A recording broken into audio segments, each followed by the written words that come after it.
Greetings everyone and welcome to Keeping Up with Papa, Life After Work, where we find out how one man manages to keep himself busy, physically active, and mentally engaged after retirement with projects. Today's project? Well, my 1958 Willys CJ3B. We've got a problem. There's water in the oil. Let's check it out. When?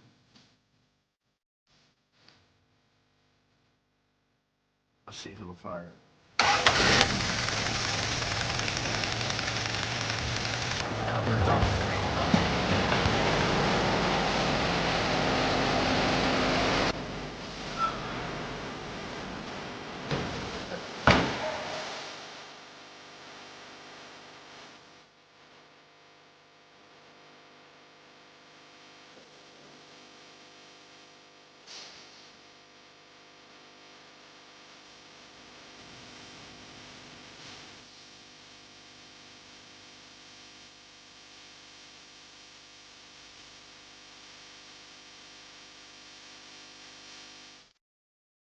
Before we get started, here's a public service announcement. This is a long video. Now I had a choice between doing something short, which was basically just taking the head off and putting down the gasket and putting it all back together, or I could do something longer that showed the step-by-step disassembly, the diagnosis that occurred during all of that, the installation of the new gasket, and, well, a post-assembly analysis. Well, I chose the latter. Why? Because at some point, someone down the pipeline is going to be doing the same thing I just did, and they could benefit from my step-by-step process and also from my mistakes. So that said, to make life simpler, there are chapters down below. Navigate to those if you have specific interest. Let's get back to our regularly scheduled program. Welcome back. Hey, let me give you a little backstory. Well, I've owned this 1958 Willys CJ3B for about 15 years now. It's a hobby Jeep, and I wheel it with my local Jeep clubs. And I also used to use it to run around town for errands, but I've kind of quit doing that because, well, it's, at 50 miles an hour is about the max on the highway, and it doesn't really have very good brakes. So I mostly just use it for off-road and local club events. So I rebuilt the engine a few years back, and that was good for maybe 600 or 700 miles. And then I began noticing I was getting some pasty mayonnaise-looking foam in the oil filter, and then on the oil stick. And then I noticed that my nice, pretty golden-colored oil had turned the color of a chocolate milkshake. Well, as any off-roader knows, that means that you have somehow managed to get water in your oil. And well, obviously this presents a bit of a problem. I don't use it quite enough to justify keeping it anymore, and there's probably someone else out there that would like to have it, but I can't in good conscience arrive at a reasonable selling price knowing it has an issue like it has. I need to either fix it or reduce the price to reflect the cost of repair, which means I'll get next to nothing for it. Well, getting oil in the diffs or in the transmission is one thing. Resolving that is really just a matter of changing out some seals. The engine, that's a whole other problem. Water tends to get into an engine either from a faulty head gasket or a cracked block. I suppose there's some way in more modern engines for it to get in there, but in this case, this is just a really simple F134 4-cylinder 66-year-old engine, and those are the two most likely culprits. You would think the diagnosis on this would really be pretty easy.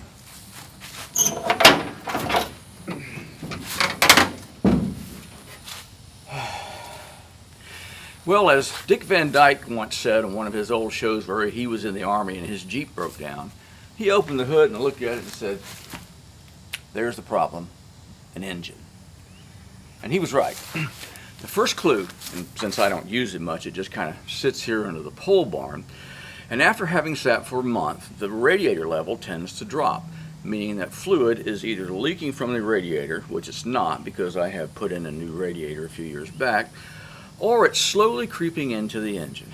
Well, that doesn't really help me a whole lot. It could still be either a crack or it could be a head gasket. Well, I vote head gasket. The block was fine before I rebuilt the engine. There was no crack and there was no leak.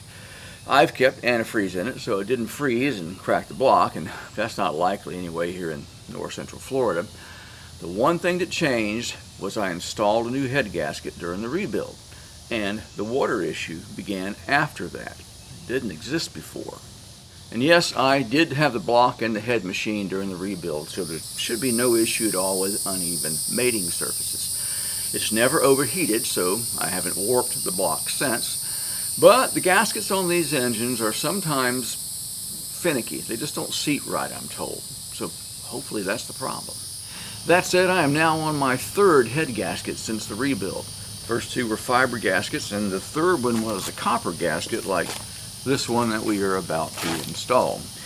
Each time I used the correct torquing pattern and I used the correct torque spec and torqued it down to where it should be. I then re-torqued it after the appropriate number of hours 2 more times. And for a while I don't seem to have a leak, so that kind of leads me to believe that it is something going on with the gasket as opposed to a crack in the block. So I'm going to install a new one. And I've been advised by a company called Kaiser Willis out of the Carolinas. They're a parts house and a mechanical specialist for these old vehicles, to try 2 things that I did not do before. More on that later. Let's get started. Well, until 2 days ago, it has been almost 3 months since I've opened the hood on this thing. And I did so to charge the battery, just in case it was all the way down, which it probably was. And then I also, just for fun, checked the radiator level and took a look at the dipstick. So what I found on the radiator was, which was pretty much full, this should be wet. Not a drop of water on it. I can't even see water down inside the radiator. And then second, the dipstick shows what I would have expected. Milkshake down there. Now let's just check that oil level. See how it compares to where it should be. It should be in the middle of this mark right here. This is actually full right there. And it should be about halfway up that stick. We've got sludge covering all the way up well past the full mark. So the water that was in here has ended up in there. So the head on this bolt, oil plug bolt, is massive. So I got a crescent wrench. I'm not sure I even have the right size socket there. This is not metric, it's imperial. There you go. Okay, let's take a look at this oil and see just how pretty it is.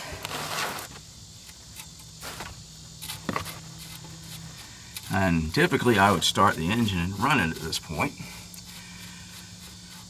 to warm it up. Can't do that. So we're just going to do what we can do with it cold. Here it comes.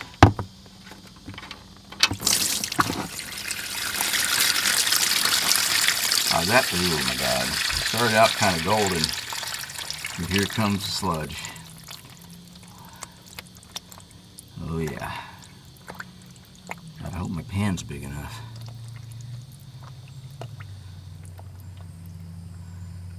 Yeah, it's gonna be fine.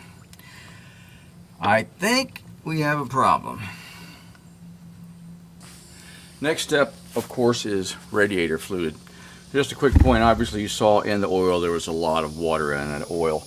The head gasket is right here. This is where the seal is, and it's level about this point with the radiator. So looking down into the radiator, I can only see down about this far. So quite obviously it's draining down at least to here. And I really don't have any way of knowing if it's gone any further or not. So we're just going to make an assumption that at this point again that it's just a leak in the gasket. I'm just going to put water back in it for now. That's it. It's, at this point it's the summertime. I don't have to worry about it, and we're doing a lot of flush, and I'll just completely reflush the radiator later.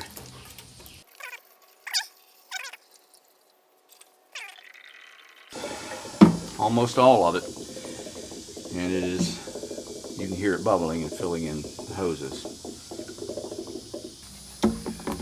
So we ended up using a full gallon, And for what it's worth, with this filled back up, I really don't see any indication of oil in the water. So that's good. It means I don't have oil coming into the radiator and water going out of the radiator into the block. That would be pretty much an indication there was a crack. Well, let's take a look at this oil. Oh my goodness! I put the plug back in already, and here is what we've got. Oh, that's beautiful. And I need to flush this thing out. So I'm not going to buy expensive oil. You probably know how over the years you manage to collect a lot of oil that you really don't know why you got it in your cabinet. Well, I'm that way. So I'm going to do a nice little mixture, a get-me-by mixture of old 30 weight, and I think there's some 10W30 in here, or 10W40. Just all 4 cycle oils, that's 30 for a lawnmower, and get it up and running down to the garage, and this will help flush the engine some, and I'll get rid of this oil. Probably buy another really cheap oil somewhere, flush it one more time, and then put in the good stuff. Hey, you'll notice that this old F134 F-head engine has an oil canister. This unscrews, this top comes off, there's a drop-in filter that comes in and out. Inside of that filter and inside of here is a lot of contaminated oil right now, which quite frankly I'm not too concerned with. We're not going to be driving it very much. So it shouldn't be much of an issue. We'll just leave it as is. So I'm just going to put in a bunch of SA30, which is what I seem to have the most of. And that'll get us going for a while. Hey, one more clue that I neglected to mention. Occasionally I would get white smoke out the tailpipe, and white smoke out the tailpipe indicates water getting into the cylinders. So that's another indication that I may have a leak at the head gasket. All right, moment of truth. Let's see if it'll start. This has a pull choke on it. I'll pull that out. Battery's charged. Ran fine last time I tried, but that was about 4 months ago. Here we go. Choke. Choke.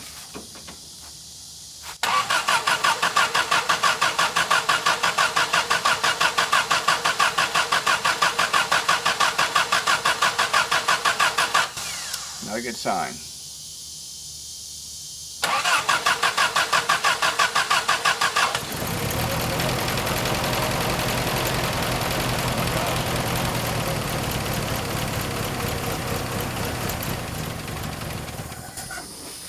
Well, you can get it a roll now.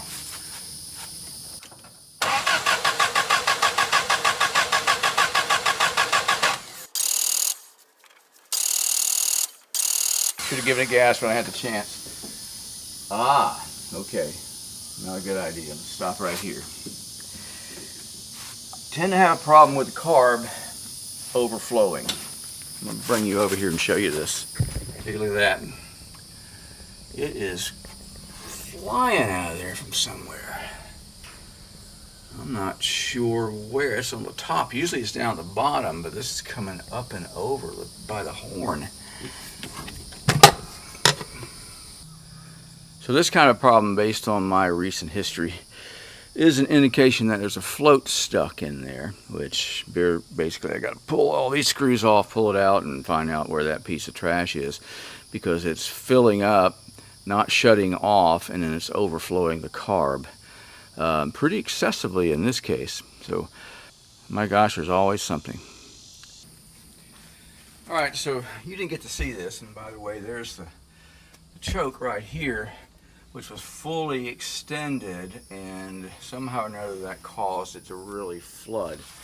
I let it dry out quite a bit, and I've come back to it and finally got it to fire up. Let's see if it'll fire up again.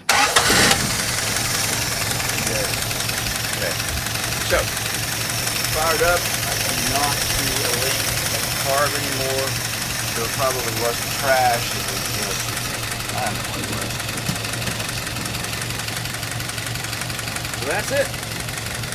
Seems to be running okay. No fuel flowing out of the carb. The way it should be. I've had lots of problems with that in the past. And thought I had it fixed, and maybe I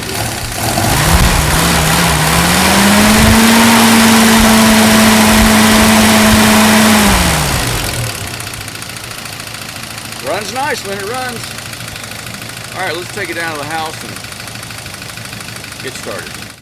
Don't see too many spiders.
Okay, well, it's been a good 5 days since I shot that last segment. I have a tendency to get sidetracked on things, and so today it's a Saturday afternoon, and I have just blocked this afternoon to try and get this done. Well, and by the way, the segment you just saw, I had not watched it until just a few minutes ago for the very first time. I had no idea that hose was back there. I do remember hearing a little click or a clump of some sort. Wasn't sure what it was. At least it didn't snatch the head off. And one other comment too, you'll notice as I was leaving there was blue smoke coming out the back. Well, it's been sitting again for months, and a little bit of oil has just leaked down, I believe, through the sides of the cylinders, and we'd had a little bit to burn off. I just now cranked it again up at the barn and drove it down. No blue smoke at all. I used it 3 or 4 times to move a trailer around. No blue smoke at all. I did get a little bit of white smoke from time to time though. So that leads us back again to there possibly being water getting past the head gasket. This really is not a very complicated process actually. It probably won't take me more than 45 minutes to get the head off. I've done it several times, so I pretty much had the system down. I just take my time. Now the first thing I have to do is I've got to get the radiator emptied, water out of the system. Otherwise I'll have, when I pop the head gasket off, well actually when I pull hoses off, it'll be everywhere. So we're going to drain that first. There is a drain cock on the bottom of the radiator, so I'm going to crawl under there and we're going to open that up. Alright, see my fingertip there where I stuck it in? So into the hole, it should be draining. Let's see if we can get that unclogged. That's not good. Real-time mechanics. Those are the kinds of things that happen. There you go. All right. Let's let that drain. Okay, so while the water's running out of the radiator and the cooling system, we're going to go ahead and change the oil again. And the reason for that is, obviously I need to flush it multiple times anyway, but also because this canister, which is the oil filter, was still contaminated. And as I may have mentioned earlier, I was doing a little bit of work around the yard and pulling a trailer with this in between the time that I changed the oil in today. So all that was in there has gone through the system, and it's recontaminated all the oil. And we now have what you see here, which is more milkshake, but not nearly as severe as it was previously. So I probably have 20 minutes on the engine. That's about it. So I'm not really concerned about that little bit getting in there. One thing that's kind of neat about this vehicle, it's all English or Imperial or British, whatever you want to call it, not metric. So I get to pull out my old tools.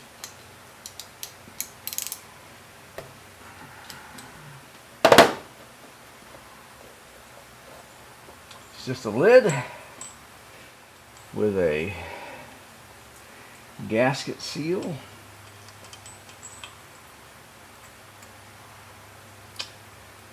And a whole bunch of nasty looking oil inside.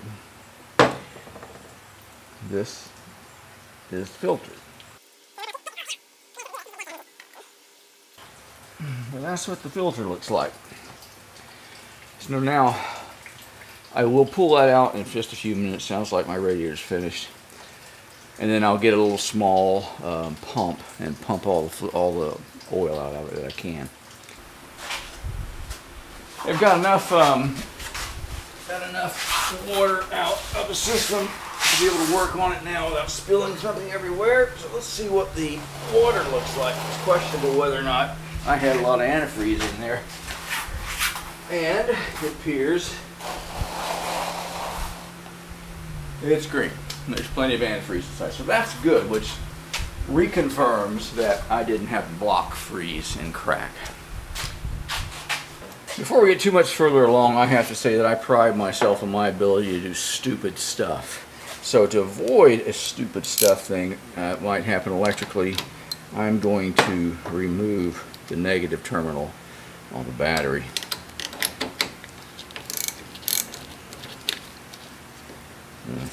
For this. Alright. That way, I'll set something on fire. No, please don't make a mess. There you go. You have to get it out of this canister. Alright. So there. I'm going to pick you up and show you what's inside of that. It is not really pretty, is it? Nope. You can't see it, but it is sucking that right out. Like that. So the pan now goes down underneath, and we're going to drain the oil. And we'll just let that drain the entire time we're working on the engine. Here's an interesting little sidebar, by the way. This vehicle only weighs about 2,200 pounds. I've actually gotten 3 guys on the back end of it, which is a lot lighter end, and we picked it up and gotten it out of a hole. So it's that easy to move around. I can just grab this and roll it. But I found too that if I get in trouble somewhere, I need to roll it, I can just take a tire and spin it, and it moves. It's pretty interesting. The other thing too is, see if you can see this. Yeah. Down here, the original owners theoretically were ranchers, and they extended this front bumper and put a big plate here so they could stack things on the front when they were working around the ranch.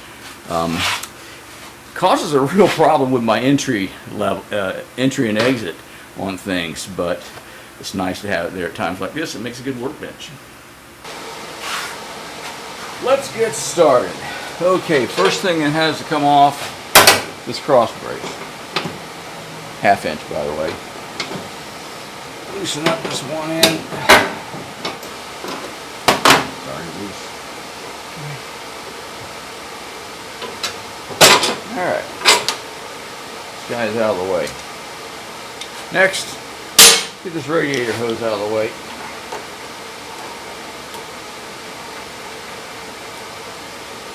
It is so nice when you're working on an engine to have tons of space and it be just this simple. Little breaking it loose. Radiator hose. Let's go ahead and remove the plugs. That is, pull the plug wires off. You know, I can never remember the firing order for these lines, so, and which is which in relation to the distributors, so I just put a little piece of tape on each one and mark it. Front F1, F2, no F2, rear 3, R3 and R4, and I'll take a picture of it here. Actually right now, that's what I'm doing. And then I'll remember the order, and I'll be able to find the order without having to go look something up. Plugs just, the wires just come across the top of this valve cover. Like that. That's it.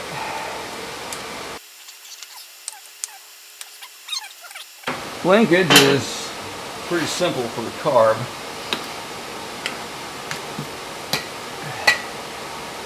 Not really much to it.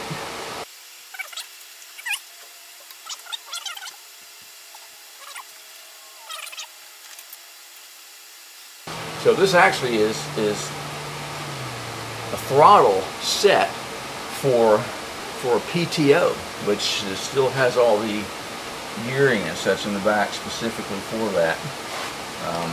It's got a lever inside. I don't know how well it works, or if it works at all, but I suspect it does. At least this part of it works. I can set the speed of the engine, it'll hold steady. Throttle linkage. There's a spring here which I added, which is just a necessity in order to pull back the throttle. Whatever one was here originally was missing, so I just got something from Ace.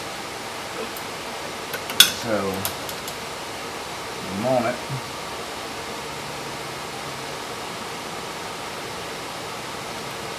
pull this one. That takes care of that link. This is a heater hose. It's got to get out of the way. Takes a screwdriver on that clamp. I think we're going to get the carburetor next. It's held on by two bolts, two nuts on studs actually. And there's one feed line here for the fuel. And that's all kludged together over the years. It works fine. From experience, you get this bolt actually just won't come out all the way. It gets caught inside. I'll show you this in a minute. So you have to lift the carburetor up as you unscrew the nut. This side you can actually get to with a socket. See if you can get to see this right in here. There you go.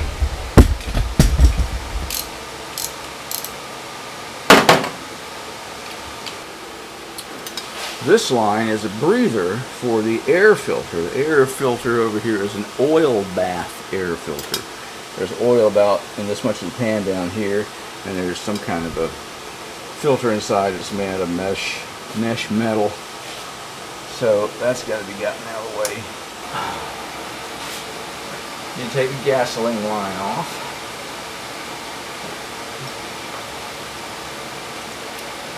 Yep, that's nice. Look in this tube, and all that white nasty mayonnaise stuff. Pretty foul.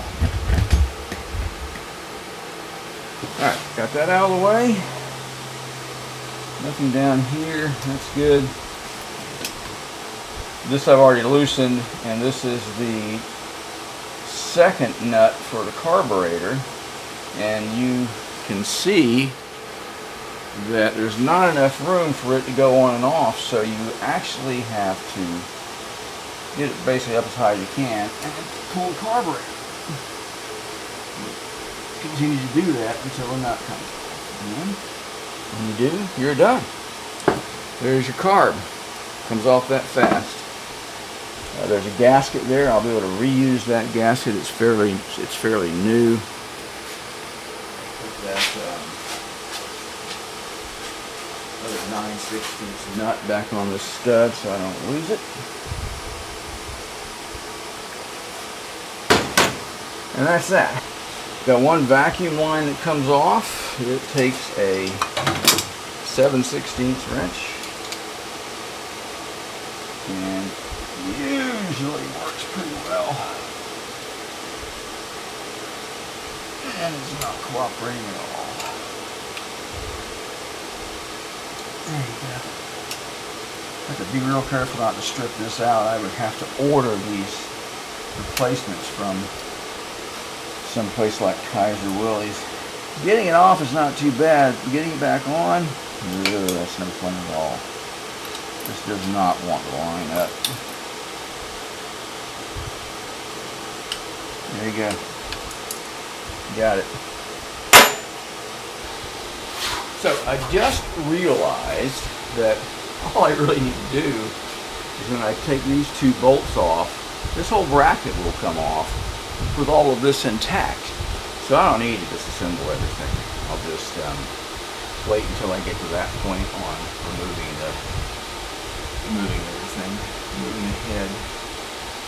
I've got to get this assembly now has to come off. Comes right there. Get that loose. I can now grab this, pull the whole dipstick out. Bracket missed right there like that. Now we're about to start getting into the meat and potatoes. We've got to take this off, the valve cover. We've got to remove all the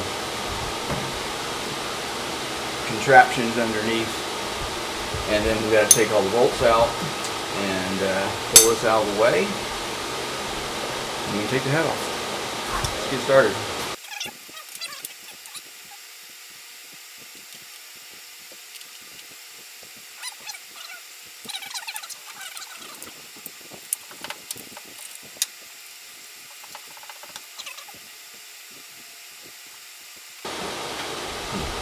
There's a gasket underneath this valve cover, but it's also got RTV. It's just almost impossible with just the gasket to get it to seal. So I'll end up using both.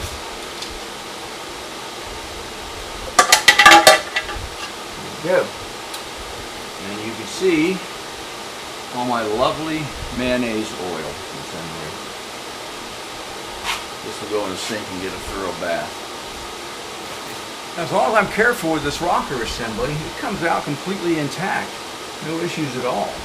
I don't want to change any of the settings here on the push rod, so my valve settings don't change.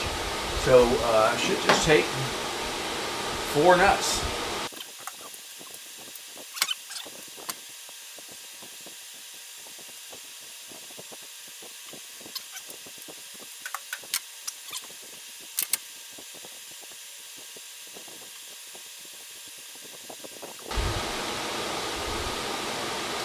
It's spring loaded,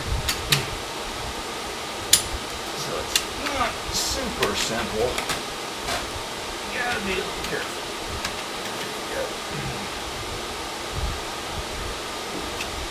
There it is. This has to come out to get the bolts on the inside. One more thing, this is an oil feed line. It needs to come off.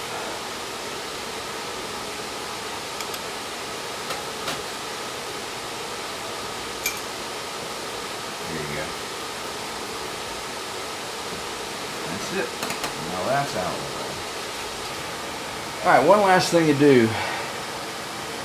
Need to remove the push rods. So, I don't know if they're all the same length. I don't know if they go in this particular order or not. But I'll be laying these out over here in the order that came out, so that just to be safe, if there's any wear issues, they go back in the same way they came out. This has to come out of the way. In order to do that, I've got to get these 2 bolts out.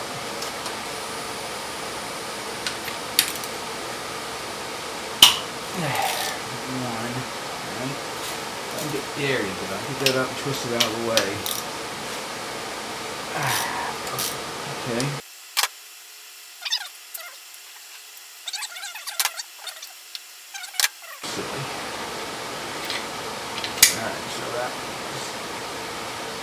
Now there is a bolt down in here as well. Now when you're putting this back together, there's a pattern and torquing pattern as well.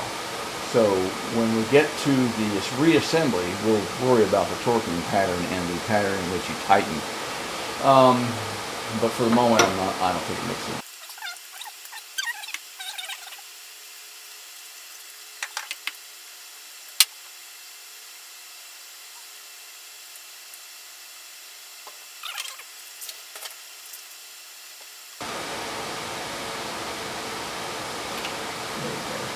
Obviously this bolt is shorter.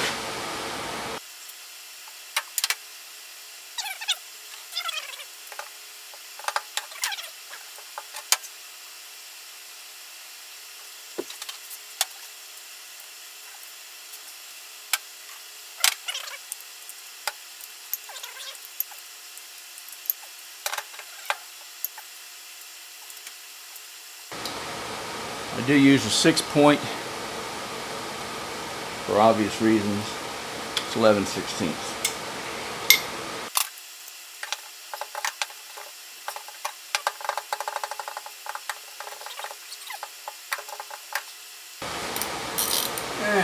This one's got the bracket for linkage. Just remember to put that back.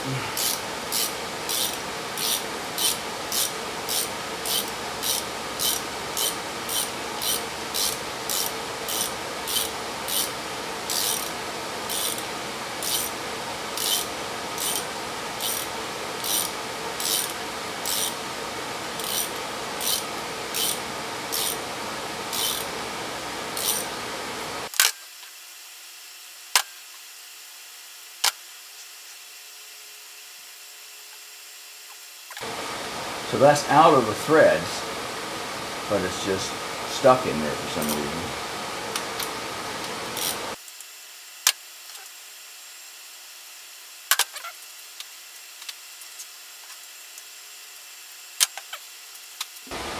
Alright, moment of truth. It is loose with the exception of this bolt, which is for some reason stuck in the head.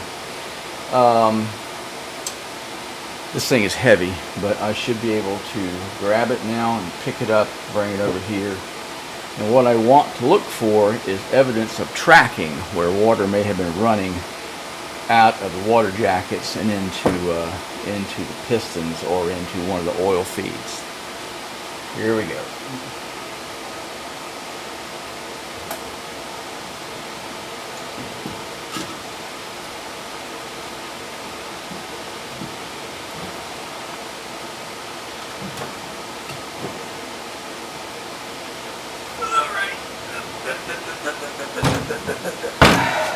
Okay, let's take a look.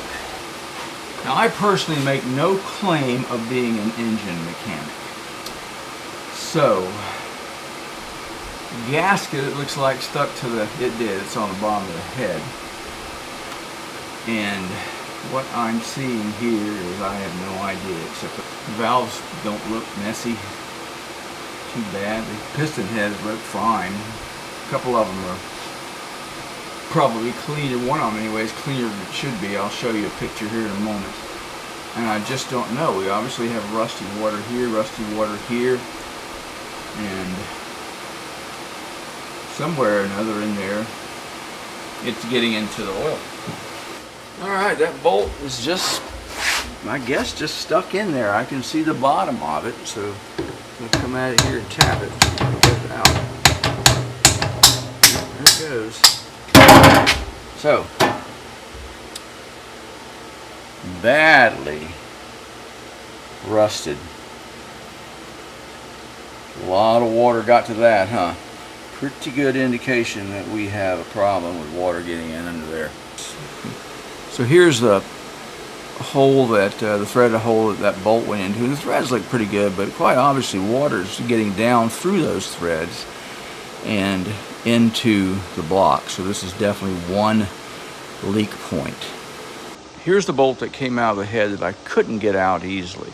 And you can see that over here, it's just a whole lot of built up rust in there and debris. Where here, I have hit it with a little small wire brush. So it looks like the bolt can probably be saved, but this is a strong indication of exactly what has been going wrong with this engine. Water has been seeping past these bolts and probably past the gasket and down into the oil. So now is a good time to introduce the fix for that.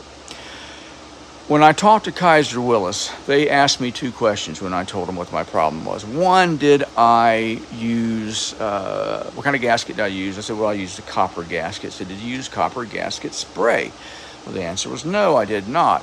And that was because I had read where it wasn't necessary, wasn't needed, so I didn't do it. They said, no, you need copper gasket spray to help seal it. And then they said, second, you need to put anti-seize on your bolts so that fluid, water cannot get past those and down into the engine block, which is what apparently has been happening.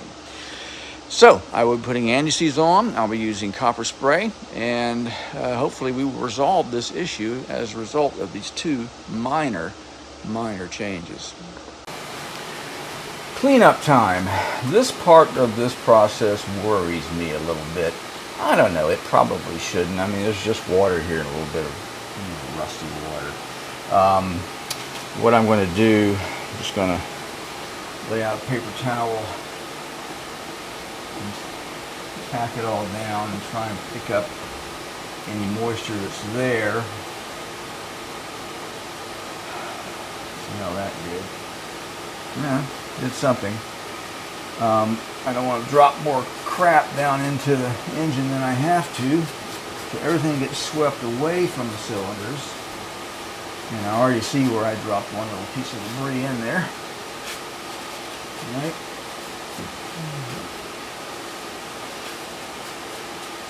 I'm going to just for fun, I'm going to hit all this stuff with a little bit of steel wool. See if I can clean it up some. Yeah, it's doing pretty good. Keep it away from the pistons as much as possible. And I'm going to go in there either with a vacuum cleaner or just an oily rag. Clean all that out. Because I'm getting debris off of this on the things. That's not good.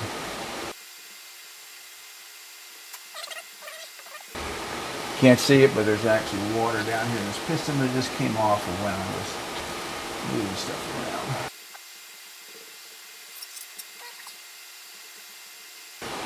Pistons look like pistons. They're black on the top except this one right here, which is very near where this bolt was. And that had the water, definite water issue, and it's kind of washed clean, steam cleaned. So the other ones are not.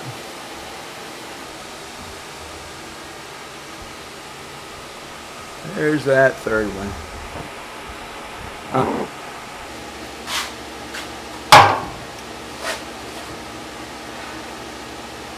Yeah. At the margins where the gasket sits, it's not really a lot of problem. I've got, crud here inside where you had some blowback from the combustion chambers, which I'm a little surprised that's there. But all in all, it's not too bad.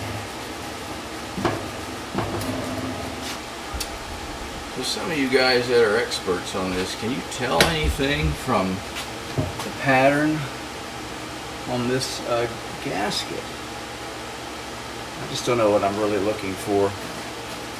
Looking over the other side, I know that one side looks a lot worse than the other.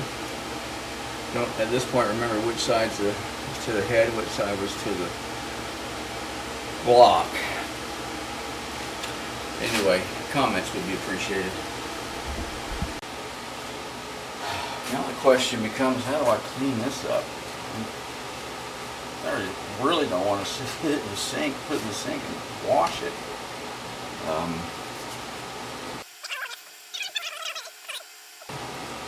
me go ahead and take this gasket off. I'm going to have to re-RTV it on there anyway. You can see it's on the bottom. The gasket seems fine. But if I don't seal that bottom, it just comes, oil just comes right out. Alright, scraped off a bunch of gasket material with this. Worked well. Wiped it down.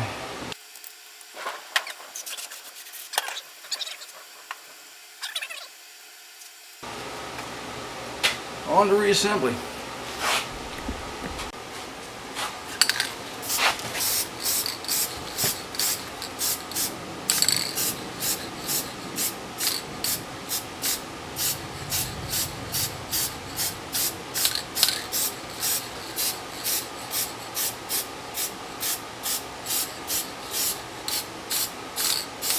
Doesn't go on very evenly, does it? This is Permatex.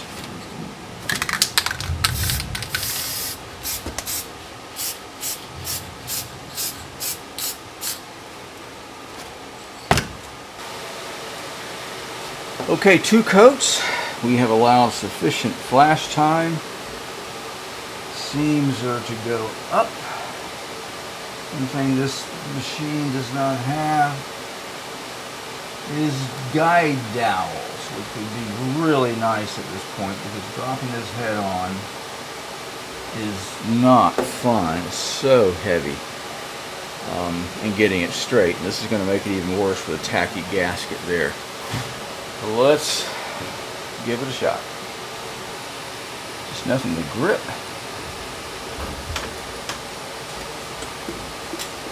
Grip, another one.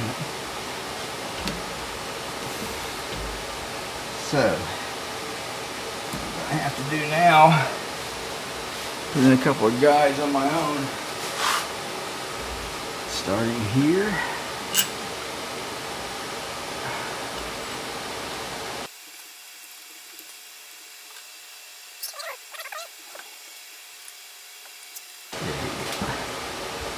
I get one.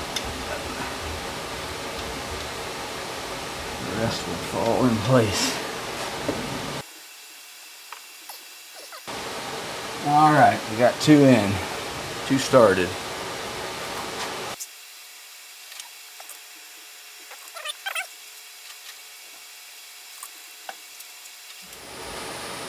And you may have noticed that I forgot something. As guys who really told me, I need to use anti-seize lubricant on these. So each of these bolts will get hit with some carb cleaner and Dremel if needed. And then a dab will do you. It's a big dab. And then a nice dab, that's not too much, of anti-seize, and it'll go. This is a bolt that had an issue. Can't get it to focus, but I think you can see that it still has an issue. It really cannot get it cleaned up at all. So about half the threads are still good. Go ahead and use it, order a new one. Easy to get to when the engine's reassembled, so I will simply replace it next week. Time to open the book. The book tells us to torque all these bolts to 60 to 70 foot-pounds in the pattern as shown. So that's what I'm going to do. I've got a torque wrench. I'll start with number 1 and up with number 15. And we will be done with torquing the head. Torque wrench has been preset to 65 pounds. This is the first.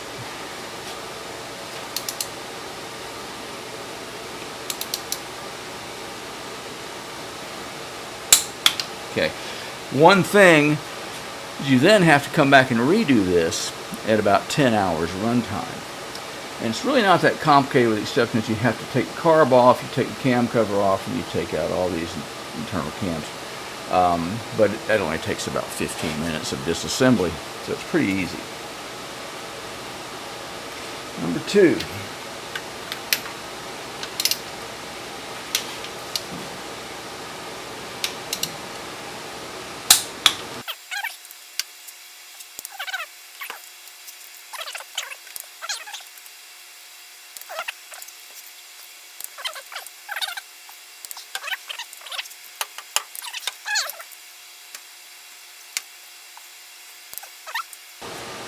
By the way, if you didn't catch this, I made a mistake.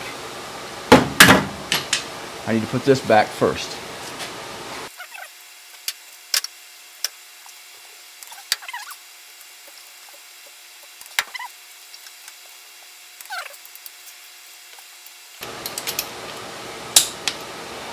There it is. Okay. Okay, so the head's on, and as I stated earlier, I'm going to have to do this again in about 10 hours, so it's relatively simple. And we are ready to reassemble. I'm not going to bother you with all that. You saw how it came apart. It goes back together and just in reverse. I'll be back with you when we fire it up. Folks, we are reassembled, and I am adding oil. So what I have decided to do, I again have a bunch of old oils, a mixture of different weights and different applications, and it'll work fine for what I'm doing right now, which is flushing the system. So I've added about 3 quarts in to here, and here I am not putting that old filter back in. Now I do have a new filter, I believe, over in the cabinet, but I don't really want to put that in there because this has got a lot of slush in it still throughout the engine, and so I'm just going to run this for a little while without a filter at all. Not more probably than an hour tops. And then I'll drain the oil again, and depending on how nasty it is, I may do the process one more time. And then after that, I'll put a new filter in. So I'm going to add some oil into this because this holds a lot when that filter's in there, and without the filter in there. So adding a little more into here. Naturally, I spilled it like crazy, which I always do. We'll get a little bit of it off of there. Also, I have added water, just softened water to the entire system. It's up to the top right now. As soon as I run the engine, after a few minutes, it'll burp everything out, and I'll have to add more fluid. So my intention is to completely get this totally topped off, and we'll let it sit overnight and see if we lose any water. All right, one last look-see. I have one spare part over there, and that's the piece that runs across here and stabilizes that. In the meantime, I am actually going to go ahead and add it. I do, in fact, have one more thing I need to do, and that is to check this oil bath filter. What happens is when there's a lot of water in the system here, it migrates its way through this hose and into that bath. So you'll end up with a lot of contaminated fluid in there. So, check it.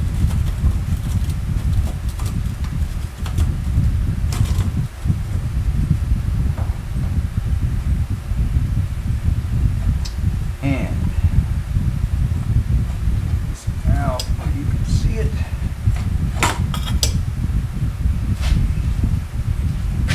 It looks fine. Nice amber colored oil. So we're good on this one. Last look, here we go.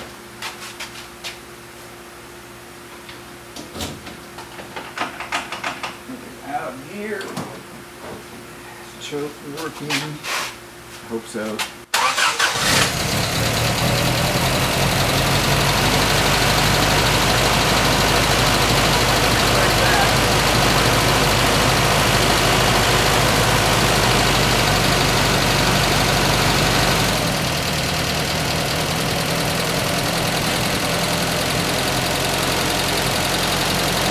I guess there was more fuel in the car than I thought.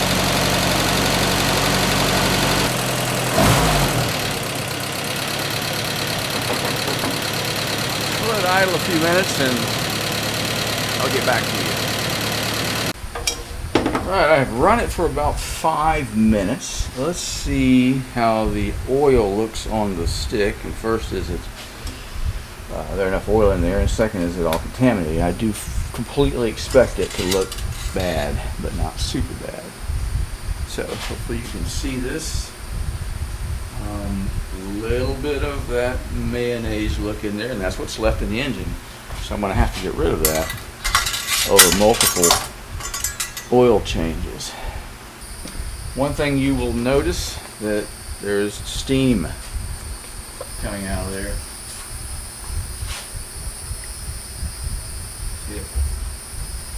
That is from moisture in the engine. I'm assuming that's what it is. One more time.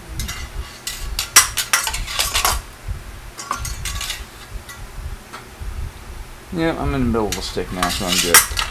All right, plenty of oil. We're great there. I filled up the radiator completely. It took about 2.5 gallons of water to do so, which is great.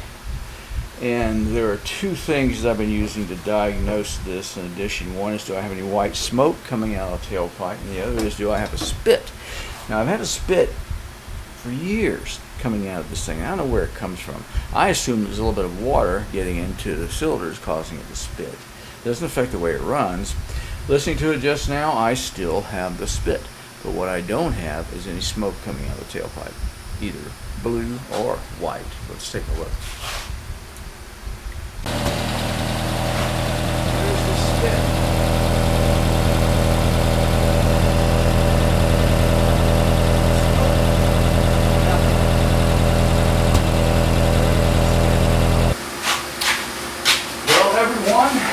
That's it. I think the whole thing took me about 5 hours to do. Not bad. Typically what I would normally expect. I mean, if I were a professional mechanic, I'd been a lot faster. But the question is it fixed?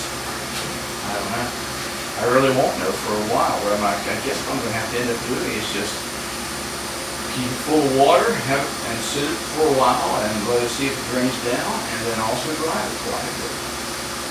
So that is my intention. Over the next week, I'm going to dry it as much as possible, and then redo that oil again because I know it's going to be contaminated. And then watch the radiator and see if it drops. If the radiator doesn't drop, we got it. If the radiator drops, I'm not quite sure what I'm going to do, to tell you the truth. Which say we go for a ride. This is, by the way, 4 on the floor, really 3 on the floor. First, second, third, and reverse. You're gearing here for in and out of high and low and 4-wheel drive. And that's that special one I was talking to you about that would run a PTO.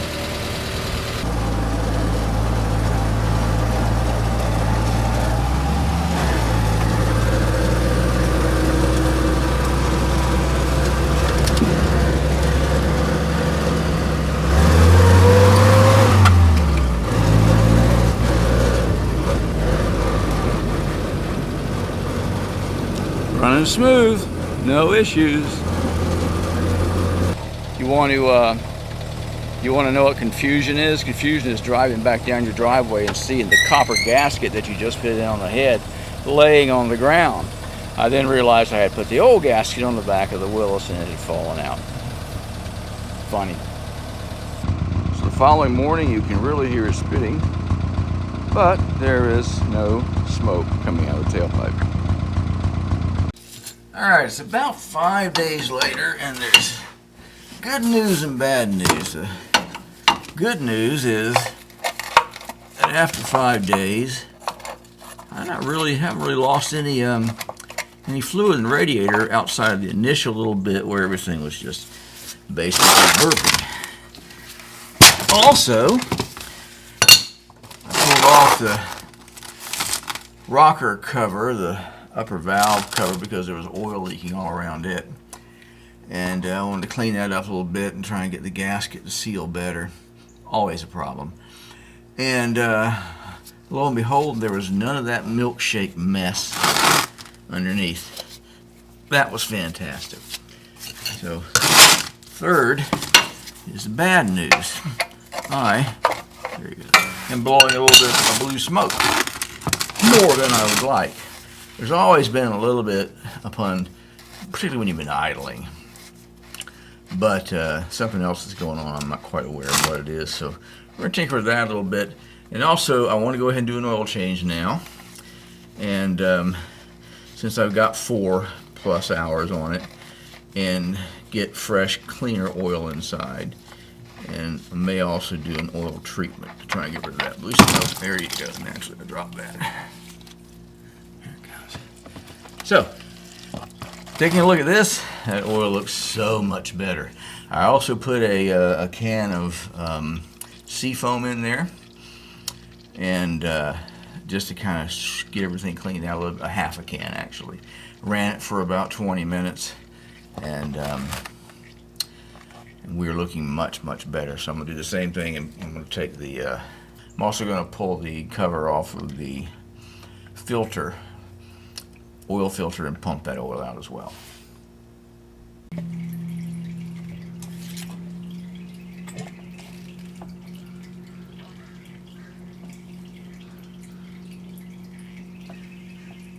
I'm going to add some voodoo into the crankcase. I don't believe in these oil voodoos very much, but this one, which is called Ring Seal, it got some pretty good reviews, and maybe perhaps it will help to seal some minor scratches or whatever's on the cylinders. So we're going to give that a try. 1 quart of this and 3 quarts of oil. See how it works. I will report back later. Good morning. Sorry about the little bit of background noise. The local power company is here trimming limbs off power lines. Well, it's been about 10 days now since I replaced the head gasket, and I think I have enough data in hand to make a valid determination as to whether or not this has resolved my water in the oil issue. Let's go over the results. Now, first, I've not been able to drive this much because the rocker cover gasket here leaks like a sieve. At idle, it's not too bad, but at higher revs, it'll leave a nice oil puddle on the floor, and it smokes up the engine bay. Well, I reseated it, and it's a little better now, and I've ordered a new one, which you see in this picture, and I'm installing it today along with this replacement head bolt. Also, by the way, the sign you see in the background, those are National Park signs I was gifted. There's about 6 of them around the property, and that's one of my next projects. I need to clean those up and get them pretty again. In the meantime, I've managed maybe 20 minutes of idle runtime a day to heat cycle the engine. And my radiator water has stayed stable. I had a little bit missing the first few days, but that was likely just air, burping out of the system. Also, hey, pulling the dipstick, check that out. Nice. No more milkshakes. And the oil that's here inside the oil filter container, I'd say that looks pretty good overall. There's definitely no milkshake in there. And remember the mess that was under the rocker cover? Well, here's the way the rocker cover is looking today. Fantastic. Keep in mind there's always a little bit of condensation inside the engine in the morning. And I still have that, but it clears up. Here you can see there's a little bit of steam coming out of the oil fill. Well, this is Florida. It's humid in Florida. And this engine has what's called a drop tube on the side versus a PCV system. That means that this engine is always open to the outside atmosphere and it's not sealed. So condensation in here, well, it's inevitable. Well, I just learned a valuable lesson while setting all this up to replace this gasket and tighten these bolts on the head. Did not realize that these bolts, or at least some of them, go right directly through the water jacket and are exposed in the water jacket, which explains why that one came out so rusty.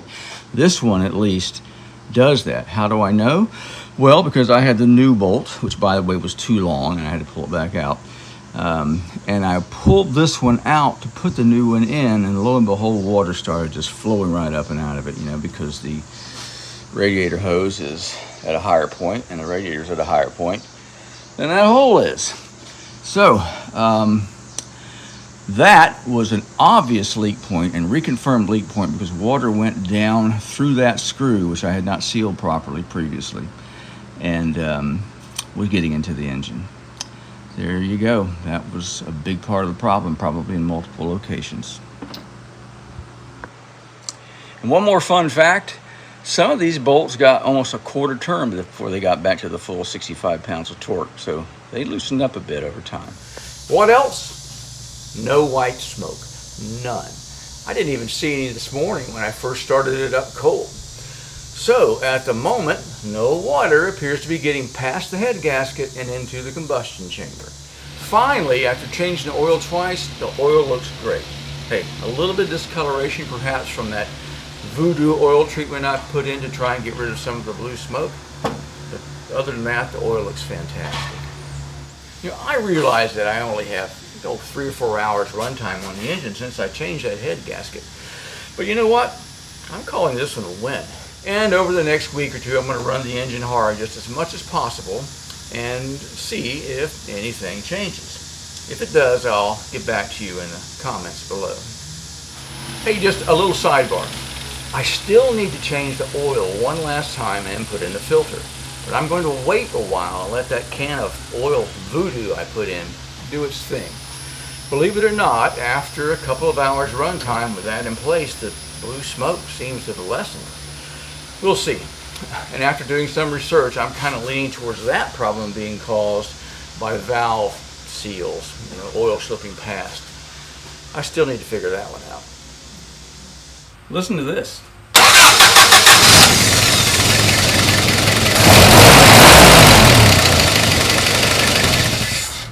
That's starting the engine cold. No choke. It is running great. When I started this project, I was thinking maybe of selling it after I was all done, but now I'm having second thoughts. We'll see. Well, that's it. And as always, comments and advice are welcome, and particularly in this case, because I could always use a little help and additional knowledge on maintaining a 60-plus-year-old Jeep. So please remember to like and share and subscribe, and I will see you next time on Keeping Up with Papa, Life After Work. Papa out.